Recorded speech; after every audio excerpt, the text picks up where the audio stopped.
Hi, Kevin Green here. Welcome to Pathways to the Past.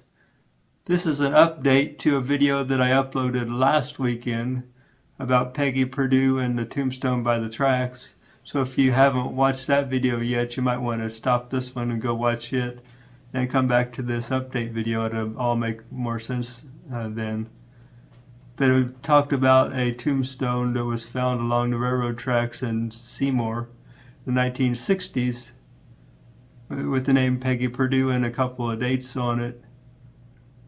It didn't take long after uploading the first video that a viewer was able to find Peggy Perdue through a website called Find a Grave, but her last name is actually Pardue, spelled P-A-R-D-U-E. I had a photograph of a tombstone which had her parents and her all in one location, and it was in Bloomington, in a cemetery in Bloomington, Indiana. Another viewer who is an awesome researcher, a friend of mine, was able to take that information and was able to confirm her birth date and death date as listed in the first video. So we know where Peggy Perdue is located now. There's still a couple of mysteries though. Number one, I tried finding her obituary, or at least some information about her death, through the newspapers and have not come up with anything. So exactly what happened to Peggy is still a mystery. And of course the big mystery is, why was her tombstone found along railroad tracks in Seymour?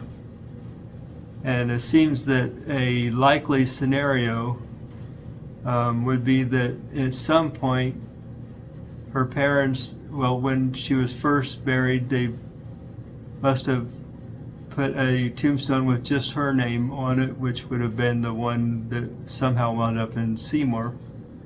And then at a later date they decided to put a new tombstone incorporating their plots beside hers. And then the company that did that monument, it's likely that they would have taken the old tombstone and it could have been transported to a company somewhere which could refinish the tombstone to reuse it if they wanted to.